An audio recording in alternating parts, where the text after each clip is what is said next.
దేవునికి స్తోత్రం. మన ప్రభువుని రక్షకుడైన యేసుక్రీస్తు వారి నామంలో అందరికీ ఉదయకాల శుభములు తెలియజేయుచున్నాను. ఈరోజు దేవుని వాగ్దానము కీర్తనల గ్రంథము 37వ కీర్తన 5వ చరణం. ఆయన నీ కార్యము నెరవేర్చును. మనము దేవుని ఏదైనా కావాలని ప్రార్థించినప్పుడు దేవుడు ఆ ప్రార్థనలకు జవాబిచ్చే వరకు మనం కొంతకాలం ఎదురు చూడాలి.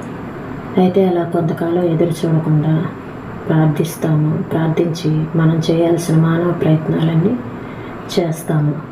అలాంటి సమయంలో కొన్నిసార్లు దేవుడు పని చేయటానికి ఆటంకాలు కలుగుతూ ఉంటాయి.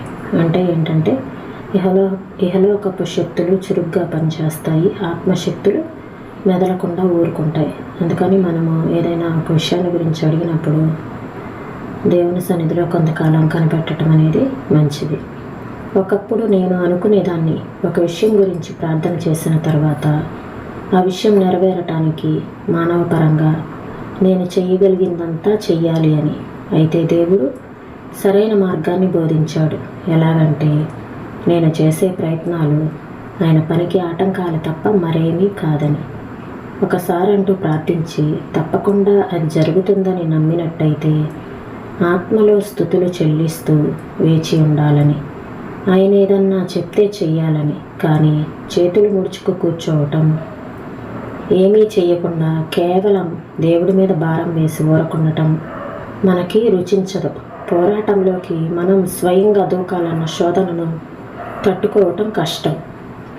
నీళ్లలో మునిగిపోతున్నవాడు తనను రక్షించటానికి వచ్చిన వాడిని తానే రక్షించాలని ప్రయత్నిస్తుంటే వాడి ప్రాణాలు కాపాడటం ఎంత కష్టమో మనకి తెలుసు. అలానే మన పోరాటాలు మనమే పోరాడుతూ ఉంటే మన పక్షంగా యుద్ధం చేయటం దేవునికి కష్టమైపోతుంది. చేయటానికి కాదు, చేయలేడు. మనం జోక్యం కలిగించుకోవటం ఆయన్ని అడ్డగించినట్టే. ఇహలోకపు శక్తులు చురుగ్గా పనిచేస్తుంటే ఆత్మశక్తులు మెదలకుండా ఊరుకుంటాయి. ప్రార్థనకి జవాబు ఇవ్వటానికి దేవుడు కొంత సమయం తీసుకోవచ్చు. ఈ సందర్భాలలో దేవునికి మనం అసలు అవకాశమే ఇవ్వం. ఒక గులాబీ పువ్వుకి రంగు వేయటానికి, ఒక దేవదారు చెట్టును పెంచటానికి, గోధుమ పొలాల్లోంచి రొట్టెలు తయారు చేయటానికి కొంత సమయం కావాలి. ముందు భూమిని మెత్తన చెయ్యాలి, పదును చెయ్యాలి, ఎరువు వేయాలి, నీటితో తడపాలి, మొలకెత్తటానికి వేడిమి కూడా కావాలి. ఇవన్నీ చేశాక దేవుడు మొలకల్ని మొలిపిస్తాడు. వాటికి ఆకుల్ని కంకుల్ని అమరుస్తాడు. చివరికి కొంతకాలం గడిచాక ఆకలి కడుపుకి రొట్టెలు తయారవుతాయి. దీనంతటికి కొంతకాలం పడుతుంది. అందుకే మనం విత్తనాలు చల్లుతాము, దున్నుతాము. తర్వాత కొంతకాలం నమ్మకంతో ఎదురు చూస్తాము. దేవుని పనంతా పూర్తయ్యేదాకా కనిపెడతాము, నమ్మకంతో ఎదురు చూస్తాము. దేవుడికి తన పని చేయటానికి కొంత సమయాన్ని ఇస్తాము. మన ప్రార్థనా జీవితాల్లో కూడా ఇదే పాఠాన్ని మనం నేర్చుకోవాలి.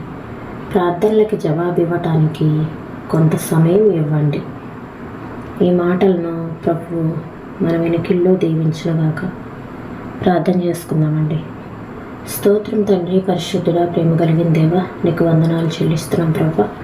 ఆయన నీ కార్యము నెరవేర్చునని మీ వాక్య భాగం ఉంది ప్రభా. మేము ఏదైనా విషయాన్ని గురించి మేము అడుగుతూ ఉన్నట్లయితే ఆ ప్రార్థనకి జవాబు ఇవ్వటానికి, మీరు ఆ కార్యం నెరవేర్చడానికి మేము కొంత సమయం ఇచ్చేవారిగా, ఎదురు చూసేవారిగా మమ్మల్ని ఉంచండి. ఒక్కొక్కసారి తొందరపాటు ఆలోచనలు, తొందరపాటు నిర్ణయాలు మా జీవితాల్లో జరుగుతూ ఉంటాయి. అయితే నా తండ్రి దేవా, న్యాయంగా తీర్పు తీర్చి మీకు అప్పగించి కొన్ని సందర్భాల్లో మేము మౌనం వహించడానికి మాకు సహాయం చేయండి ప్రభా. అయ్యా నా తండ్రి, మీరు ప్రార్థనలకు జవాబు ఇవ్వడానికి కొంత సమయం తీసుకోవచ్చు. అయితే మేము మీకు అవకాశం ఇవ్వకుండా ముందుగానే మేమే పని చేస్తూ ఉంటే, ఇహలోకపు శక్తులు చురుగ్గా పనిచేస్తుంటే ఆత్మశక్తులు మెదలకుండా ఊరుకుంటాయని సెలవిస్తున్నారు ప్రభా. అవును తండ్రి, నాయనా ప్రభా, మేము ఆత్మశక్తికి అప్పగించి నాయనా ప్రభా మేము ముందుకు కొనసాగిపోయే జీవితాలను మాకు అనుగ్రహించండి. ఈ ఉదయకాల సమయంలో మీ కృపనిచ్చి నడిపించండి ప్రభా. అయ్యా నా తండ్రి, అయ్యా గుడ్ ఫ్రైడే ఆరాధనలు మీ నామానికి మహిమకరంగా, దీవెనకరంగా అనేకులు నైనా ప్రభా మీ సిలువను గుర్చిన వార్త విని ఆయన రక్షించబడినట్లు, అలాగే హృదయాల్లో నా తండ్రి బలాన్ని పొందుకున్నట్లుగా సహాయం చేయండి. సిలువను గుర్చిన వార్త నశించుచున్న వారికి వెరితనం కానీ రక్షింపబడుచున్న మనకు దేవుని శక్తి అని సెలవిచ్చారు ప్రభా. అయ్యా నా తండ్రి, మీ శక్తిని నాయన ప్రభా ప్రతి ఒక్కరు పొందుకునే కృపను అనుగ్రహించండి. మీ నామానికి మహిమ తెచ్చుకోమని యేసయ్య పరిశుద్ధమైన నామంలో అడిగి వేడుకొచ్చున్నాం తండ్రి. ఆమేన్.